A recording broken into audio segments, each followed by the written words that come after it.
जिंदगी में केहू बन के आइल हवा के चोखा, मीत मिलन से पहले किस्मत दे गइल रे धोखा।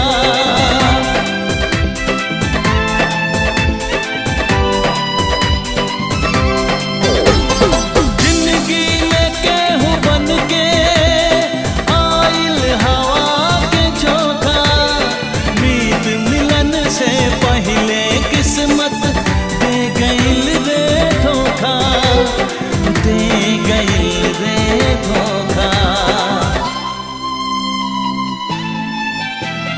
दुख के हजार कांटा, दुख के हजार कांटा रहिया में पड़ गई।